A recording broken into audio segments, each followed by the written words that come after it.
So welcome everybody to the last in our series of topics and tech speakers featuring Bentley alumni, CS Sandbox alumni, and other friends of the CS Sandbox. And today's friend of the CS Sandbox is Philip DesAutels, who is now working at Tondo Corporation and is I first met Philip when he was working at Microsoft many years ago, and Mark was my customer. I was your customer? You gave me a clock when the Sandbox first started. I remember that. And I think we still have it in the Xbox. I think we use the Xbox more. So throughout the years, he's been doing cool stuff and is now going to talk to us about all these connected devices that we own and don't own and see and are part of our lives. So welcome, and it's good to have you here. Thanks. So everybody, if you want to interrupt, just raise a hand, wave on the screen, or just bleep in on me. This is a completely friendly and open talk. As Mark said, I met when I was at Microsoft.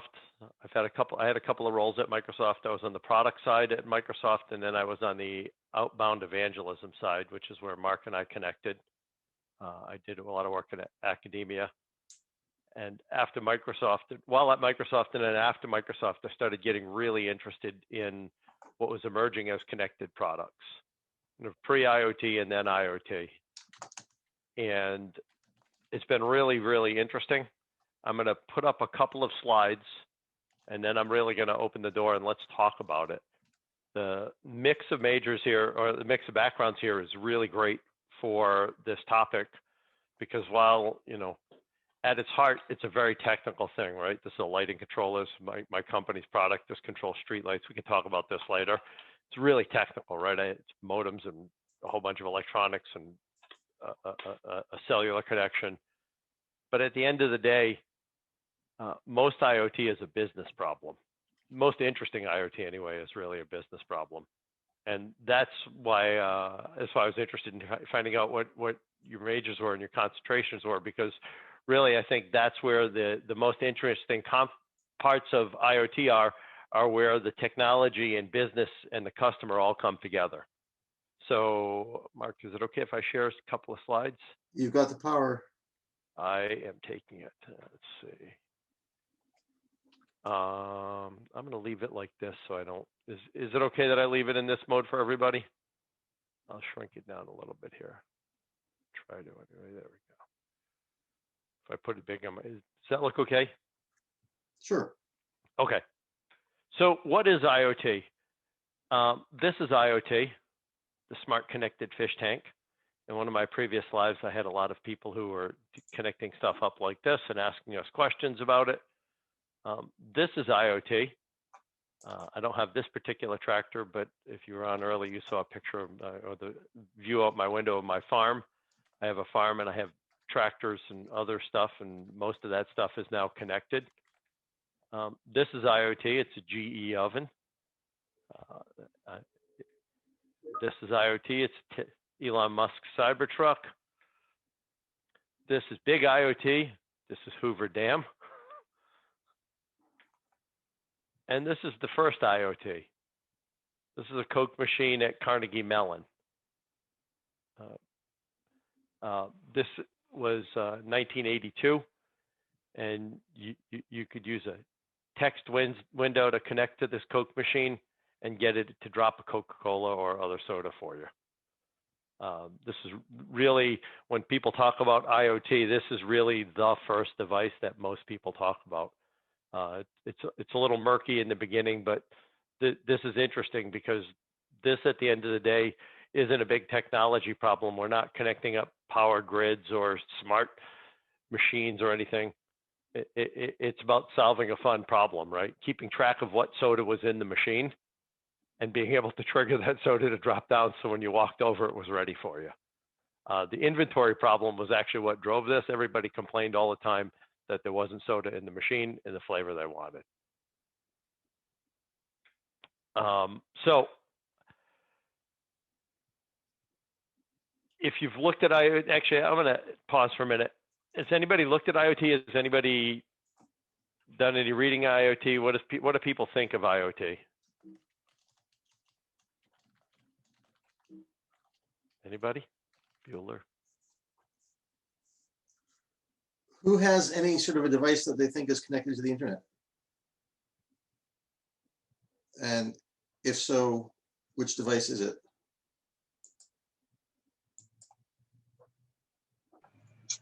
I know at home I have a thermostat, like the Nest one, that requires internet connection so you can control the AC and stuff. So Nest Thermostat's a really interesting one. Nest Thermostat, to me, is really the first big consumer IoT product ever. Anybody else? Yeah, Sonos Play System. Yeah, great example. My air fryer talks to Alexa, so I can tell Alexa to turn it on or cook something. I'm guessing some portion of your cars are connected. A typical new BMW right now has 8 cellular connections built inside of it. So every 3 Series BMW has 8 SIMs associated with modems inside the car, making it a very connected thing. So Internet of Things is really interesting because it's like saying web, I think, is probably the easiest wide way to say it. When we say, oh, that thing's the web or it's on the web, that's a giant range of stuff, right? There's a whole bunch of stuff that makes web. And IoT is this whole bunch of stuff. You know, at one extreme, you might argue that your telephone is an IoT device, right? It's mobile IoT, it's kind of on a gradient. And on the other side, you have really industrial stuff, my lighting controller here. And then we have consumer stuff in the middle. We have medical, big industrial. Let's talk about this for a minute. You walk outside and you see a street light. You look up on top of the street light, and you've probably seen one of these, and most people never even think about what it does. Most of the time, it senses when the sun is up and when the sun is down, and when the sun is down, it turns the light on. It's a very mechanical device.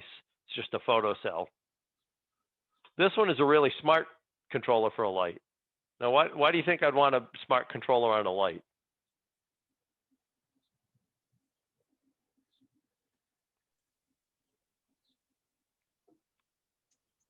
Optimize traffic. Not a street light, not a traffic light, but yes on the traffic light for sure. Street light, white street light, just plain old hanging out over the road.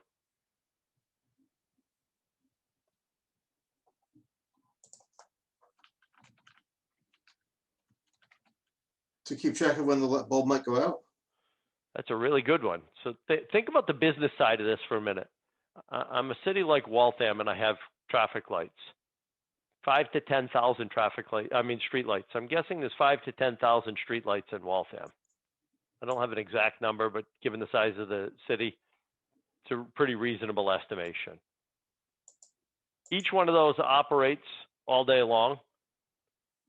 I spend approximately 40% of the purchase price of a street light maintaining that street light. So whatever I paid for the street light, add another 40% for the maintenance over the life of that street light. Add on top of that the electricity for that street light. Add on top of that the need to go and change configurations for that street light, you know, because we have different times of the year that we have to deal with. So, you know, now we're getting into longer days. We want the street lights to go on later at night. We don't want them to come on too early because it wastes energy. The energy consumption out of a street light is pretty astronomical. A standard incandescent street light is 400 to 500 watts. An LED street light is about 100 to 110 watts. And, you know, if you leave that on for 3 hours a day extra every day, that adds up very, very quickly. If you think about winter hours versus summer hours, Mark, your hit on maintenance was right on there. What if I have a problem? What if I'm gonna have a problem with a street light? What if it's a critical street light? It happens to be at a busy intersection, like the corner down at the bottom of the hill near Bentley, and you really want to keep that lit because there's a lot of traffic. And if that street light goes out, it creates a really serious traffic hazard. So there's a kind of a social cost there too. So I take a street light controller, and instead of using a simple little photocell, I put a modem on it. I connect it to the internet, and I put it on a dashboard. And now I can program the street light controller to come on and off when I want. But I can also start to do things like intelligent scheduling. Is it going to be really cloudy and rainy today? I'm going to put the street light on earlier or maybe on all day. Is it going to be a snowstorm? Maybe I want to put it on lower, dimmer level than I would in just a dark night because I don't want glare off the street light. To Mark's point, I want to monitor it to make sure it's working because a street light isn't just a bulb anymore. It's an LED light engine, and it's a driver, and it's often other sensors on it. So I want to start monitoring all of this. So now technically I can monitor that, but I have this big business problem. When you think about it, I'm monitoring a streetlight, but I have a really interesting business problem as part of this. How do I turn all of that data, that raw data, into usable information for the right departments? If we keep going with Waltham for a minute, I have the wires department. They're responsible for delivering electricity. I have the highway department. They're responsible for the actual streetlight and its operation. I have the operations department in the city of Bentley that's responsible for all the expenses of all of the other departments. And so all of this business stuff starts to mix with this technology stuff. I'm going to jump forward a couple more slides. I want to get to a really fun business case and hopefully get you guys talking a little bit. Let's start here. This is the age-old profession of janitorial services. This is a picture from a nice, big, beautiful airport somewhere. Imagine, if you will, that you're the manager of an airport. I don't know, take Logan Airport, maybe just Terminal E if you've flown internationally. How many bathrooms are there in Terminal E? 8, 10, maybe? Inside the gates, outside the gates, the private ones for the for the airport staff, the public ones. Now, some of those get used a lot and some of those don't. What's the traditional way of scheduling your janitorial staff? Anybody have any idea? Anybody ever work as a janitor? I did.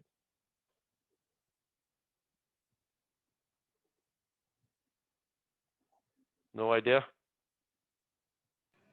I assume you try to go the least It's hours. Yeah, it's really simple. You get you're a janitor. You get handed a route, and you get told you're going to clean all the bathrooms 4 times today. Your route is this path through the building. These are the bathrooms you have to clean. These are the things on your checklist. Go have fun, and you do your job. And if you have 10, 12, let's say we have 10 different sets of bathrooms, so 20 total bathrooms to clean. Janitor can probably clean 4 in 4 cycles a day. So in a shift. So I get my 4 passes in each bathroom. Seems pretty reasonable. Everybody good with that? What if it's the bathroom in Terminal E behind the barber shop? Nobody even knows that there's a barber shop in Terminal E, let alone a bathroom in Terminal E, but there's both. I know there's a barber shop there because I've showed up looking all shaggy and said, oh my God, I'm going to a business meeting. I better get my hair cut. So you've got this bathroom hiding behind the barber shop, and it was clean this morning. Your schedule says you're going to walk past that bathroom today, 10 minutes to walk to it. You're going to go clean that bathroom, and then you're going to move on to the next one. But nobody's been in there. Does it make sense? You just cleaned it. What about on a non-busy travel day, the other 9 bathrooms? How often do they have to be cleaned? It's spring break, and everybody's coming back from vacation on Sunday night. Is once on Sunday night enough to clean the bathrooms? Probably not. Sunday morning, probably nobody was there. So this is a real problem I dealt with a customer. And it's really, at some level, it sounds pretty prosaic, right? I'm worrying about bathrooms and sinks. So the company I work for makes these faucets, the ones you see in the screen. Think about IoT. What might you do in a bathroom or in a facility to deal with janitorial staff? Mind you, one of the big problems you have isn't the fact that you have janitorial staff. It's getting and training them and keeping them, because it's not a great job to start with, and it doesn't pay a lot. And in a big facility, it's a long day and a lot of walking. So just keeping that staff is hard. Never mind having enough staff to fill a position for, I'm going to do all the bathrooms a bunch of times every day. And then you have customer satisfaction on the other side of that. What if it's dirty? What if one of the supplies is missing in the bathroom? So you make these faucets, your customers have that problem. What do you do?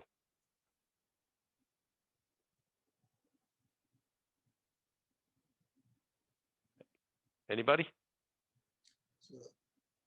Call on some, Jack, what do you think?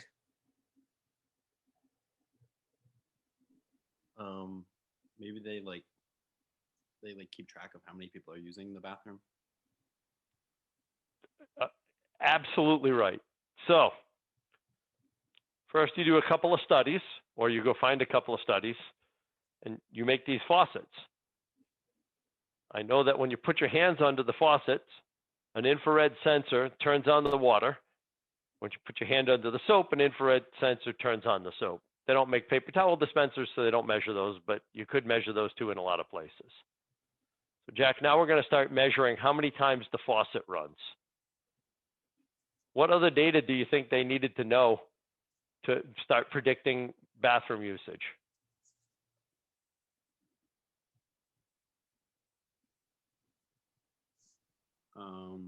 Like how many times the toilets are flushed too, or no? Absolutely. Same company makes those. Same company. This isn't one of their toilets. It's just a random picture I got off the internet. But same company makes the auto flushing toilets. Right? It's just a different version of the little valve that's in these. So now I can count how many flushes and I can count how many hand washes. And so now I know how many people are traveling through the bathroom. I also know lots of other interesting statistics, like how many people who go to the bathroom wash their hands. But let's hold that aside. It's actually statistics that get reported depending on where you are. So if you're in a hospital, that number should equal pretty close to 1, you would hope. And if you're in a public place, that number is less than 1 usually. So now that I have that number, I can start modeling the bathrooms. And so now I went from a technology problem, hooking up a sink and a toilet valve, to a data collection problem, sending all of that data to some cloud service somewhere or some service somewhere where I'm analyzing it, to building a model. And now I go to my $1,000 remote control for my janitorial staff. And instead of giving them a fixed path every day through all 10 bathrooms in Terminal E 4 times a day, so 20 times 4, 80 visits, to starting to tell them where it's important to go based on traffic analysis of people in the facility. So any ideas what that might have saved or cost? Because imagine you've got regular faucets in your bathrooms and you've got a regular janitorial staff, and now you're going to go buy connected faucets and connected toilets. And so you have to deploy all of that. Any idea what the net is on that? I'll give you 3 measures: the cost, the payback, and customer sat.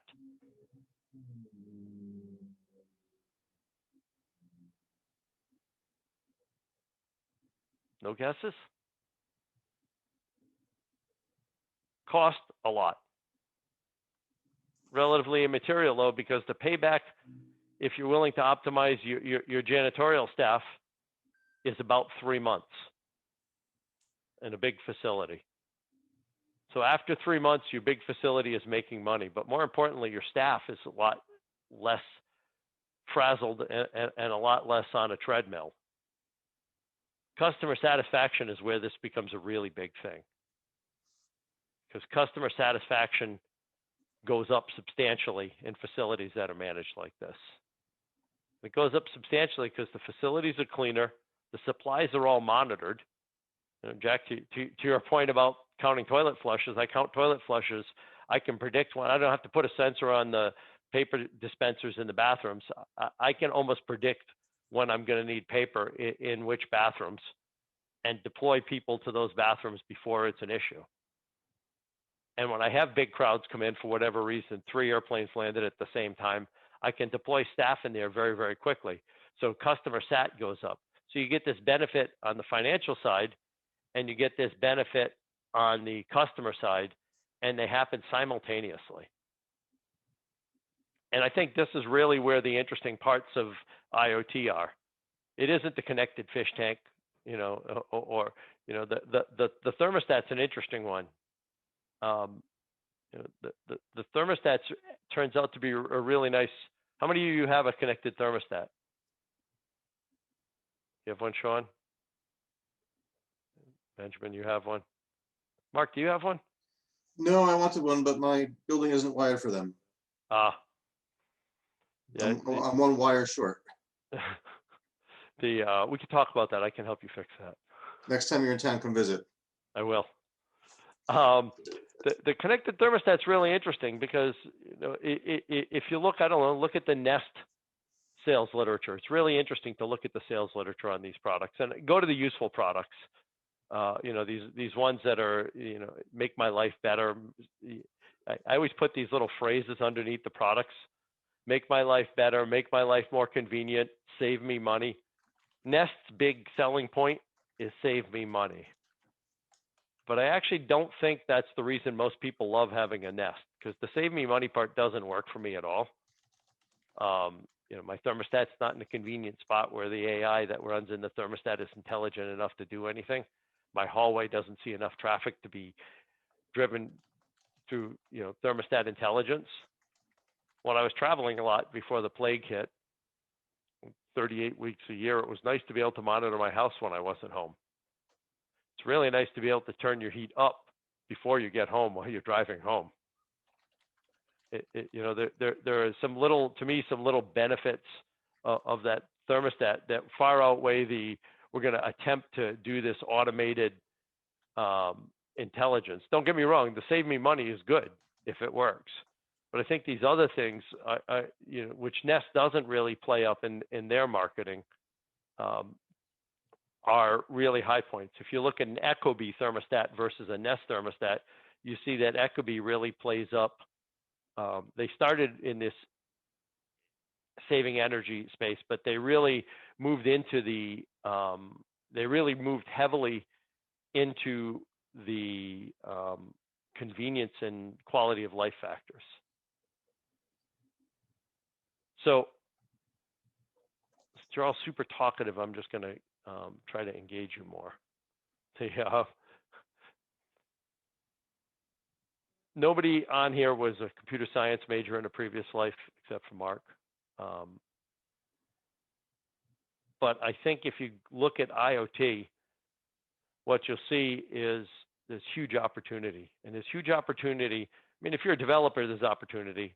There's 3 different firmwares running on my little device here. There's a firmware on the modem, and there's 2 different CPUs, each with their own firmware.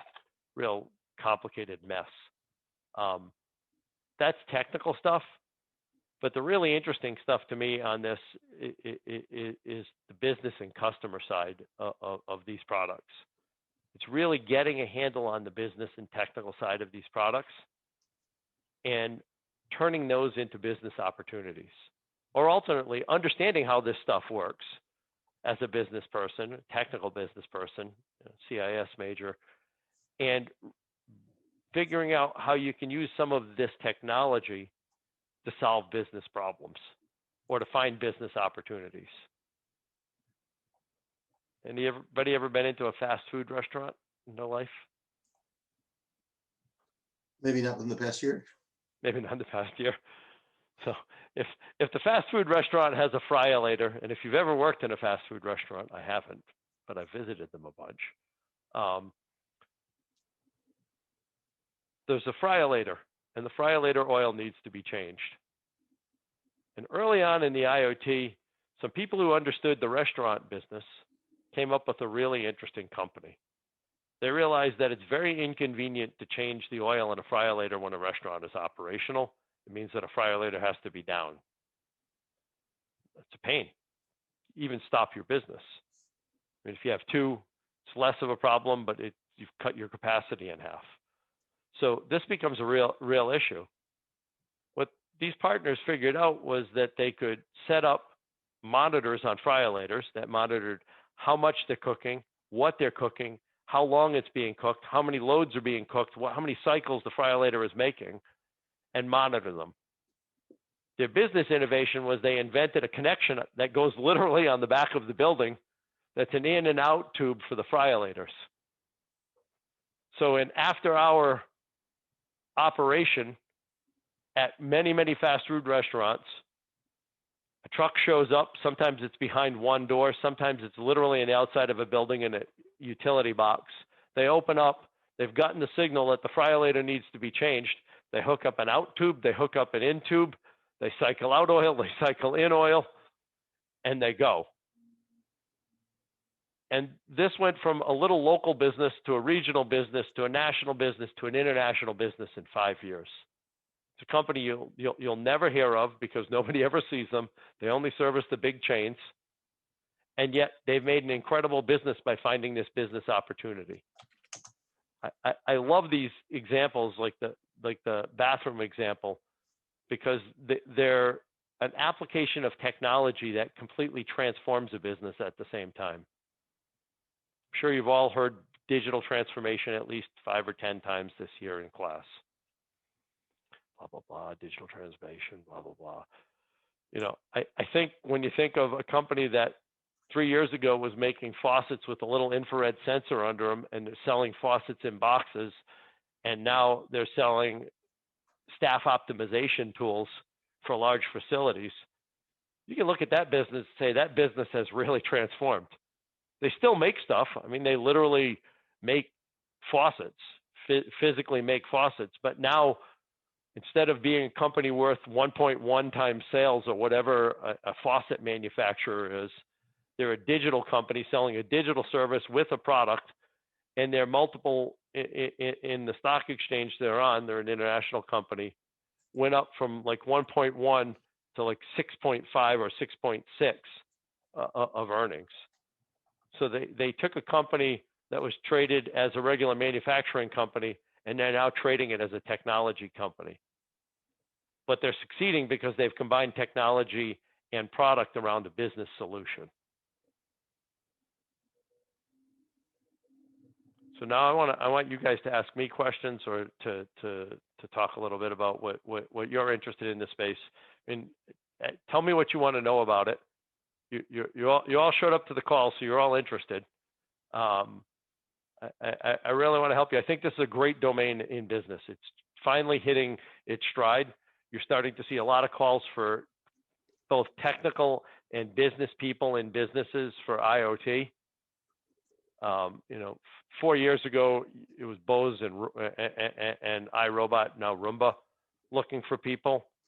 Now I see jobs with the most amazingly boring companies. Watts, who makes valves for hot water heaters, it was just looking for a director of Internet of Things for their company.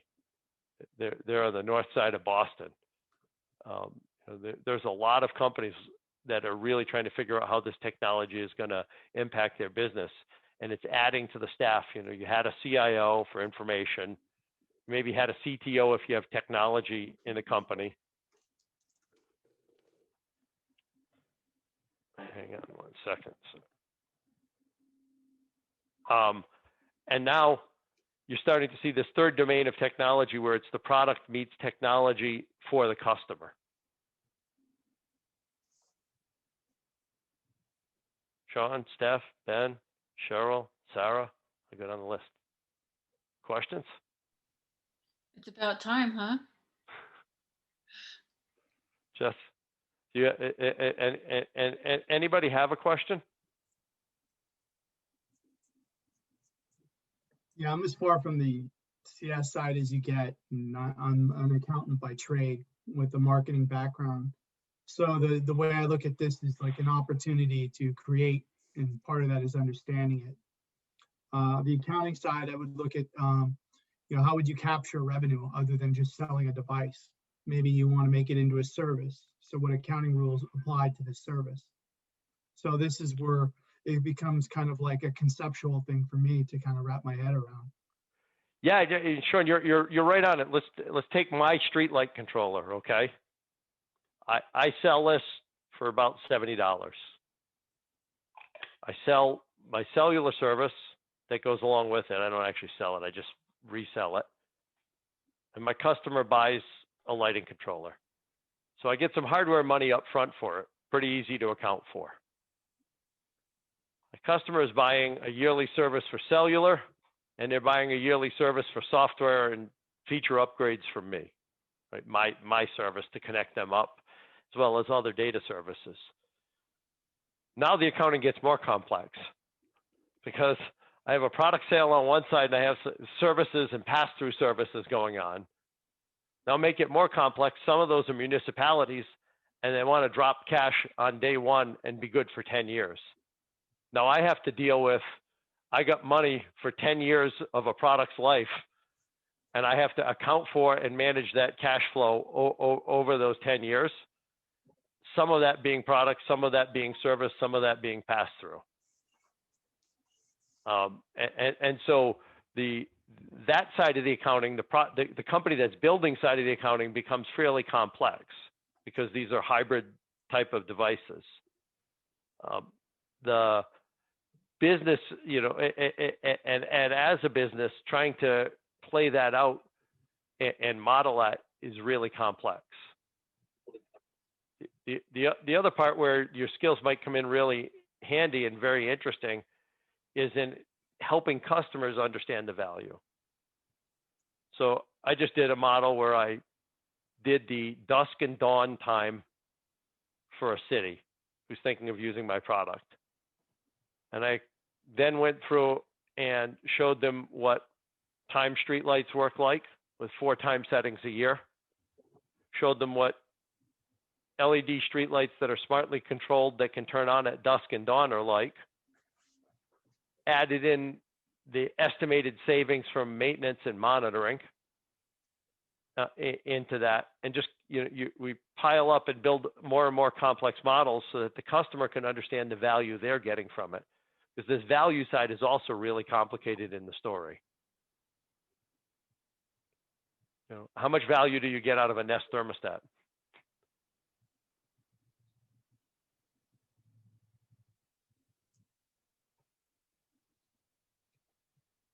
My questions usually come from the CFO that come from the board. So they're more interested in bookings to revenue and deferred revenue, because that's what's going to impact the value of the company or the product that they sell, and along with service. Yeah, absolutely. And the way you phrase the thing you're selling may drastically alter how that revenue is recognized, right? In which categories it sits in, which becomes, just adds to that complexity of making a connected product. On the other side, we're learning that customers, even boring municipal customers, are just like 5-year-olds using mom or dad's cell phone, and they're willing to do in-app purchases, which is not something we anticipated at all. So I've got my streetlight control, but I'd really like the intelligent optimization feature. Click, I'll buy that now. Send me an invoice, please. And so there's also new revenue opportunities that come out of the product that, again, have to fit into that whole accounting model. So you really have to package it incredibly modularly, so that people can then pick and choose and price out just the features that they think they need, or that they realized they couldn't live without once they decided that they saw them. Yeah, or or you've convinced them have so much value, right? we started convincing people that optimization is really an amazing feature. You can go try to figure out how to optimize all the lights in your city, or we can watch them operate for 6 months, run our AI on it, and optimize it for you. And then continually do that optimization with machine learning so that the optimization migrates and adapts and pulls in more input. You can even give it nudges. If you know there's a specific event coming up, you can give it a nudge so that it de-optimizes for certain things. Cool.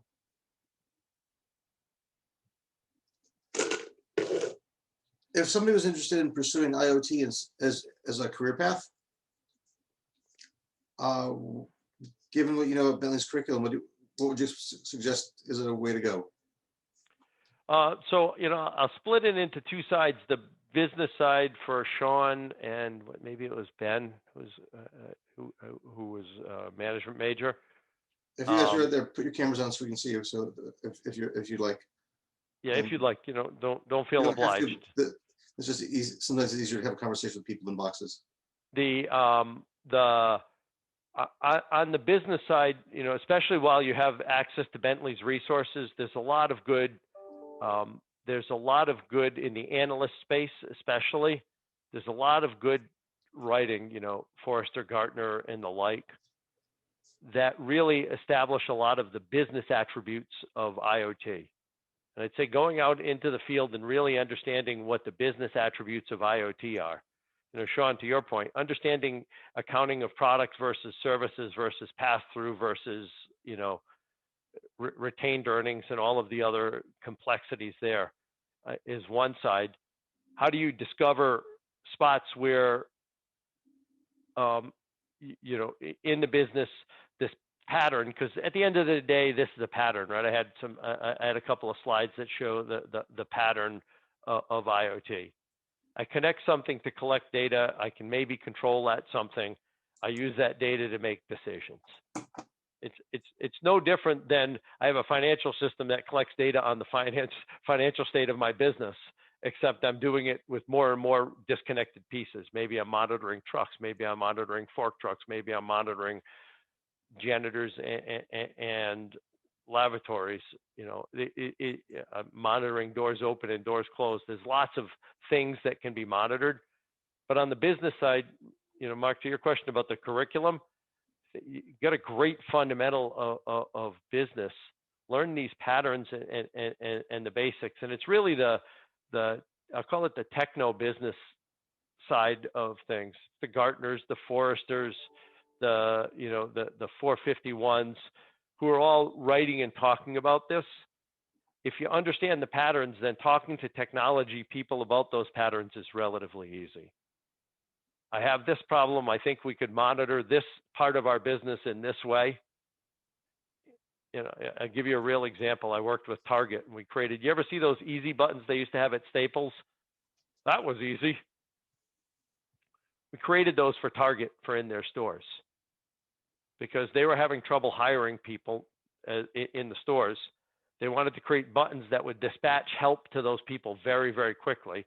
All of their employees have phones. They gave them all an app. When a button gets pushed, the nearest employee gets a notification to go help that person in an aisle. Customer service goes up. You don't have to go fight to hire more people. You're just putting people where the customers are in a more easy way without asking your employees to wander the store on kind of a roaming track. That's understanding a pattern and having a business problem and then going and solving it.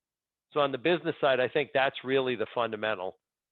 And if you want to get a little bit into the technology, there's 1,001 IoT-ish kits that you can play with that don't require deep technical skills. I mean, literally as simple as understanding how the Nest thermostat works to getting one of the little Arduino IoT kits and making something connected, a simple little sensor. And just to understand how it works, because that opens the door to the conversation and helps you ask the right questions of the team or a vendor on the outside. For the tech people at Bentley, I think you sit in a magic spot. Mark, you and I have talked about this dozens of times. I think IS people are grossly underrated. It's so underrated in the US that most people don't even know that there's a distinction between IT and IS people. Right? They just think those are the nerds in the business. They don't understand that there's a group of people that make the systems run, and there's another group of people that make the systems do interesting things for business. And as CIS majors, I think because of your combination of technical and business skills, you really have the ability to bridge at the technology level. There's an opportunity, you're going to hear the business problems, and you can really go out and go from a business problem to a business solution very quickly. And for all of you, you should go by some bit of IoT-ness. Mark, I'll send a couple suggestions over, kind of on both sides. I have to look through. I wish I had done it beforehand. That's my bad there. But you should go and get a feel for this, because it's literally as simple as doing a spreadsheet project or a simple programming project at the end of the day. But you can create something that's connected that you can then really get a feel for how you would do that at the next level and the next level up. And then I'll add the last one, which takes both of those sides, and that's product management, which is mostly what I do these days. And that requires really all the skills we've just talked about. You're trying to take what the business is telling you. You're trying to listen to and talk to the engineering team and to the vendors and to the customer and turn that into a business story. And that's really, I think, really on the business side, understanding how this connected world is going to affect the business and where the opportunities are. On the CIS side, really being that bridge, because you have unique set of skills going out into the marketplace that allow you to do that. And then finally, for both of you, if you find that you love that, looking at product management, because product management can be either more business and less technical, or more technical and less business. But at the end of the day, you actually decide what's in here. I have a pile of engineers, but I decide on every single feature that's in this device in public. They all get to ask, but I get to decide yes or no. I have the Caesar thumbs up, thumbs down on features, because it's my product. At the end of the day, I'm responsible for revenue, because if a customer doesn't like the features I have, we're not going to make a sale. But most of what I do is, I shouldn't say most, 75% of what I do is business in that role, and 25% is guiding technology. But Sean, to your point, I seldom actually do any technology in my day job. I understand it, and I understand I talk to the teams, but I seldom do the technology.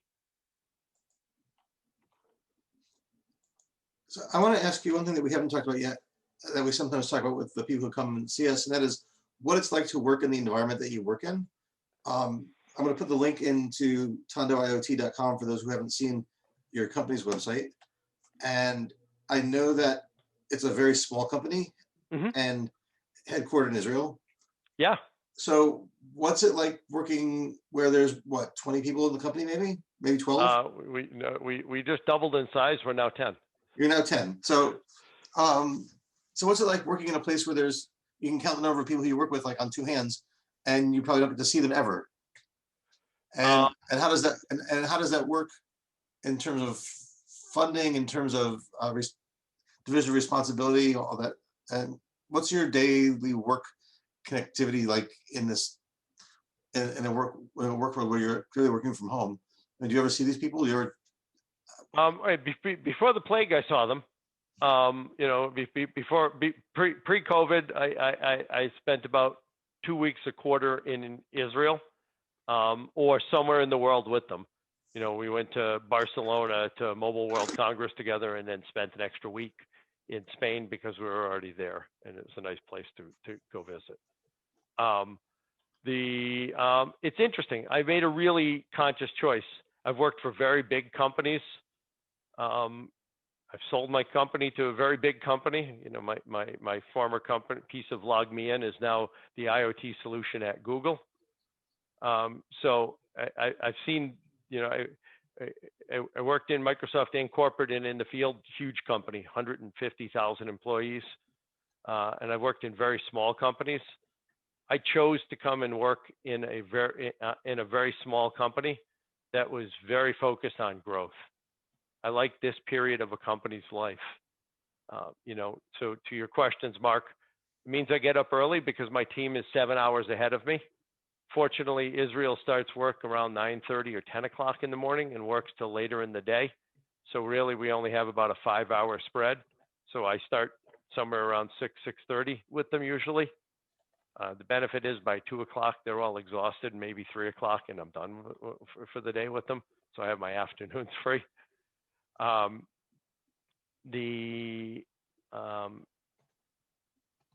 Most of my time is spent in front of Zoom. We try to keep email to a minimum. We try to keep Zoom as the primary conversation mechanism. Zoom, Slack, Git, kind of all of the standard tools of a development team. But we try to do all of our calls as face-to-face video. Whether we're doing them in WhatsApp or Zoom, they're happening face-to-face all the time. And that makes things very personal. One of the things we've all decided, and it's just the culture that we're building, and we're forcing it on the rest of the company as we add more people, is because we're all flexing, we're often talking to people at home in their homes. And when Eyal, who's the CTO, when his little daughter, who's 5, and she's adorable, and she wants to come sit on Dad's lap in the middle of a meeting, nobody says, "Hey, kick her off." We all wait 2 minutes. It's the stuff of making a good team. We know everybody's family as a result, and everybody's family knows us. So I think in general, some of it was choice. I wanted to work in an environment that was very collaborative, and I wanted to work in a small startup. I also went and sought an international team because I really like the bringing lots of people together from all over. That diversity just means people's ideas are different, and you have a lot of fun. Culturally, it was also a choice. I think the last company I worked with was a British company. I worked for them for 2.5 years. They make kitchens. My kitchen here, if I could drag you out there, is from them. They're the largest kitchen manufacturer in Europe, and they were trying to figure out what connected kitchens was about. I had a lot of trouble working with them because they were British, and I didn't realize that there's such a massive, we are 2 nations separated by a culture. We're one nation separated by 2 cultures. British culture and American culture are vastly different, and the British are way less tolerant than Americans about cultural differences. So I found that complicated to work in. Not bad, just complicated. I had to learn a lot of British mannerisms to fit into British teams. British business teams talk very softly in meetings. And British business teams kind of don't talk about family in meetings, and don't do a lot of that personal connection. It's also a lot more class structured. Cheryl, I assume you're from China. Yeah, I've worked with Chinese teams, and other than I'm Chinese impaired, I'm language impaired, and that's my problem. I think culturally we're different, but we're not so different. Israeli teams, an Israeli and a Bostonian are almost identical. I think the Israelis are a little more direct than a Bostonian, but only marginally. And so culturally, that works out really well for me. I like those cross borders. I work, my factory is in China and Shenzhen, so I work with a Shenzhen team. And I find that connection really great as part of what I do every day. Again, though, I work really hard to do everything in video and face-to-face.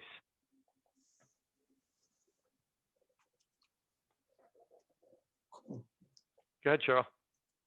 Actually, I have a question. So thank you for sharing the useful information about Internet of Things. Because actually the first time when I heard about this was in my CS 240 class. I think it was business communication and infrastructure. So yeah, so I'm just wondering, like, I think you've mentioned like IoT is like transforming the businesses. So I'm just wondering, like, what do you think is the biggest challenge of this like transformation process? That's a great question. I think there's maybe two. I'm going to give you two on two sides. One, people get really wrapped up in the technology and they get super, super focused on the technology. Radios, should we do Bluetooth or should we do LoRaWAN and then chipsets and then all kinds of deep stuff in the tech, which is relevant, but actually not relevant at all. I mean, it's relevant because it needs to be good and reliable and come in at the right price point, but it's not what IoT is. It's just how it works. That's like arguing about, which radio is in your cell phone. What you really care about is the features, the size, the weight, the battery life. So I think one challenge is not getting trapped in the technology early on. There's enough people now that understand this that you can go get help on the technology side, very good and very reliable help. But most businesses don't realize that. To all of the engineer-like people on the call, we all have a disease, which is, oh, it can't be that hard. And as an engineer, you say, oh, it can't be that hard. I should be able to make a connected device that works. And, that whole trap of technology just catches in. I think on the other one, it's really finding the value proposition. And this, I think, is really critical. When I was at Xively, so Log Me In, and we built an IoT platform, and then I went to the Linux Foundation where I headed up all of their open source IoT work. I could tell the stage a company was in. I still can tell the stage a company is in often by the first 2 or 3 questions they ask. If they ask questions about radios and chips and devices, I know they're in the early stages and they've just started on the path and they're in that confusion part about the technology. After they've made a decision, they're going to do that. If an executive at a company asks me as an outsider, and I've been asked this hundreds of times, what do you think the use case is for my business? If you're on the business team and you're asking an outside person to dream up a use case for you for the technology that you've just discovered, then you're probably on a very big path to failure. Find a problem and then apply technology to solve it. Don't find technology and then go around making everything a problem for that technology. Do you know who Colin Angle is? He's the founder of iRobot. And about 4 years ago, I went up and met with him, and they were trying to figure out how they were connecting the Roomba. And effectively, he asked me, what's the use case? And I laughed. And I said, if you don't know what the use case is for connecting your vacuum cleaner for your customer with your technology, then why are you even doing it? And I'd argue that they still don't actually know why they're connecting up vacuum cleaners. There's not a good reason to connect up their vacuum cleaner. It either did its autonomous thing and cleaned your house, or it got stuck in the dog bowl, right? I mean, those are the 2 choices for your Roomba. They stuck a security camera on top of it, so while it's wandering around your house and under your sofa, it can show you video of the dust bunnies, I guess. I don't know. That's a great example of not having a use case and solving a problem. Whereas Stern, the faucet company I've worked with, Stern had heard a use case from their customer. They had a staffing problem that they needed to address, and Stern dreamed up how they could use technology to solve that staffing problem through their product, right? They brought that in. It's because they had somebody who, on the business side, understood what this technology could do and then saw an opportunity there. So I think that second one, the first one is an easy one. Companies always get caught in that trap of technology. technology people like technology. It's just part of our nature. But the second part is really the hard one. If the business doesn't know what the use case is, then there's no business there. I'll add a third one because I think it goes to a bit of Sean's questions, and it's related, which is really understand the cost of it. You know, a lot of companies sell connected products. A couple years down the road, realize it's expensive to maintain that back-end service for that connected product. Tell their customers, now your product is going to cost you money. But do you want to keep using that thermostat? Now it's going to cost you $10 a month, $5 a month. And the fatigue level in the consumer for product that costs money per month is pretty high. You know, I don't know what the number is, but I'd love to know what the number of Ring owners is versus Ring subscribers, you know, for Ring doorbell. It's $10 a month. You want to get another Ring camera, that's another $10 a month. You know, it just, those $10 a month add up a lot on your consumer. On the other side, a Nest thermostat, a couple of people mentioned having a Nest. Nest thermostat's expensive. You know why it's expensive? They know the thermostat's going to last about 8.5 years on your wall. And they amortize the cost of that platform probably down to the fraction of a penny into that upfront purchase cost. So you're buying your 10 years of service when you buy that product. You just don't know it. So is it better to buy it or go the subscription model? I don't know. I've started getting really, you know, when you look at your credit card bill every month and you see like $9.99 subscriptions, you start to get really irritated, right? It's a lot of money for stuff. I think the consumer is getting more and more fatigued over the subscription model, and it's tougher to justify that. Some products it makes complete sense to put that value in. You get real sense out of that. I don't know that it's worth $10 a month to have my Nest things smarter. It's probably worth $10 a month to have my 2 Ring doorbells smart so that I can keep a recording of somebody stealing my package. I think from a business perspective, leasing is far more preferable than owning or buying into a service for 10 years, especially if the business is struggling. Yeah, and Sean, you know, I worked with this kitchen company, Howden's, amazing kitchen company, 64% profit margin, crazy, insane profit margin. Their EBIT is 64%, just for a company that makes wooden boxes and sells them. And we did a lot of work in that very, very area around IoT, around leasing. They wanted to, and they probably will get to the point of leasing appliances. Why buy a refrigerator when you can have a refrigerator for $200, $300 a year, and at the end of 6 years, they'll give you a new refrigerator. Just like copy machines.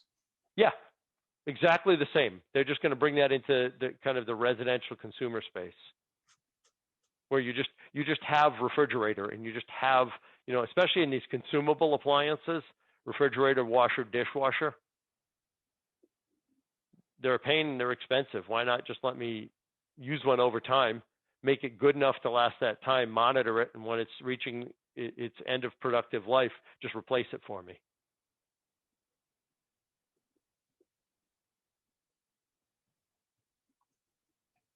Anybody else?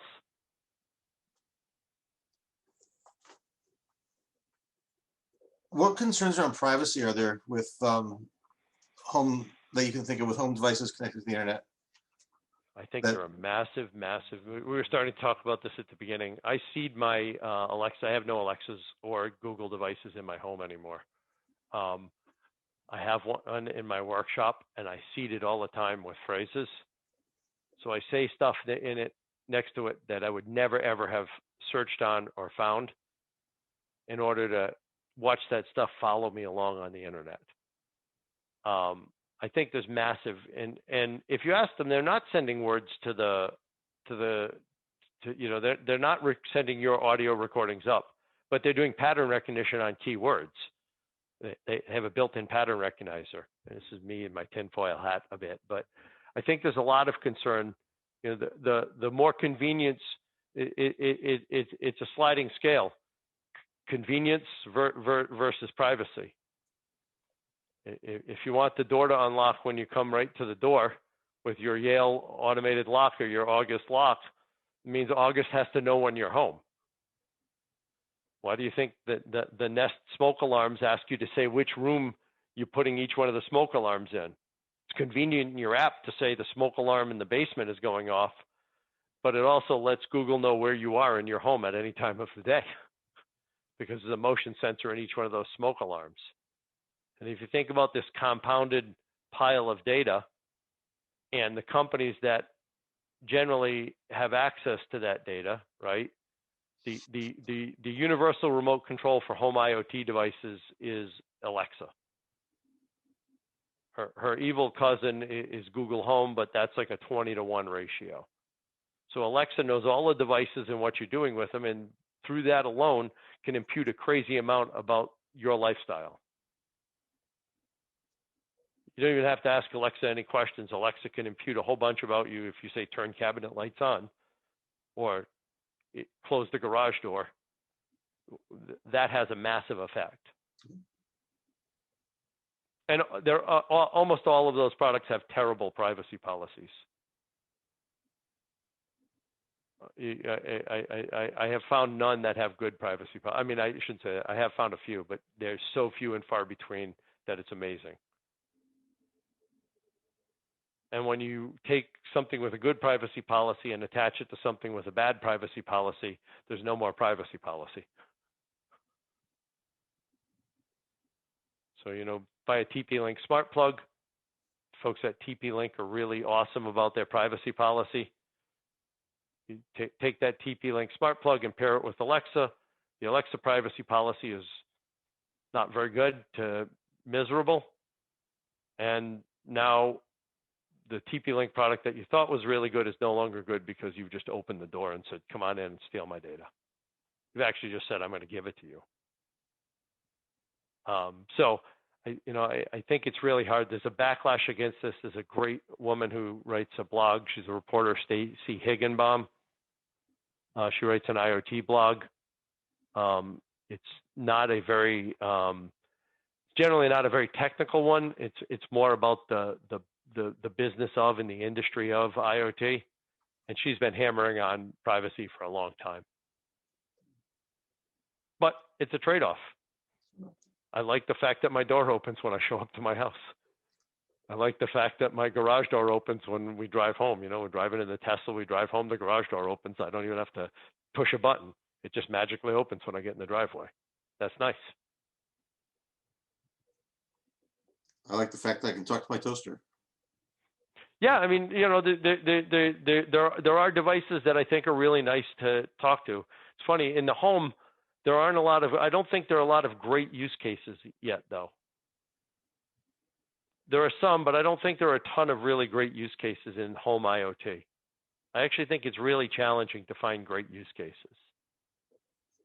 And beyond turn on the lights and turn off the lights? Yeah, turn on the lights, turn off the lights is to me, and obviously that's just the verbal remote control. I have that here on everything. It's awesome, right? That's a great feature. I'm using a non-connected one, Mark, but same thing, right? I mean, lights turn on and off. That's a great use case. I have a leak detector that monitors for leaks under my dishwasher and under my refrigerator and under my washing machine. That's a pretty good use case. I'm terrified of coming home to a flood. Once you've had it once, you never want to have it again. So I think that's a good use case. There are a lot of use cases that I don't think are very good, and they're kind of technology being wedged. I think the thermostat's a good use case. I've always liked that one. And security cameras, no matter what, globally, every culture, every people, everywhere on planet Earth love security cameras.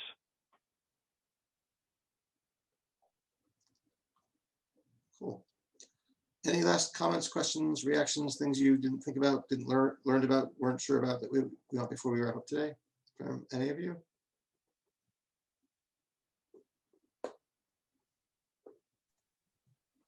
Yeah, Philip, thank you very much. I mean, I kind of see some of the things that you're talking about or hitting on just from the accounting side. And it just means I can dive right in and help any creators or upper management when it comes to IoT. It almost seems extremely similar to software, just maybe a little more sophisticated on the accounting side. Yeah, and kind of inward and outward facing that software often isn't, in that, you know, IoT can be inward facing to the business instead of outward facing to the customer and have equal accounting complications. Yeah, much appreciated. Cool. Thanks, everybody. Usually at this point in the game, I tell you who's coming next week, but there is no next week. We've done this for like 11 or 12 weeks this term, and we stop now. And hopefully this series will continue again in the fall. The video will be up along with all the other topics and tech speakers on the CIS Sandbox website, so you can see who you missed from earlier in the semester. Rumor has it that this series is also going to be promoted and written about in the upcoming Bentley summer issue of the Bentley Alumni Magazine. So you can read that when it gets published later on in the summer. And thank you everybody for being here. Good luck finishing up the term, and thanks for coming.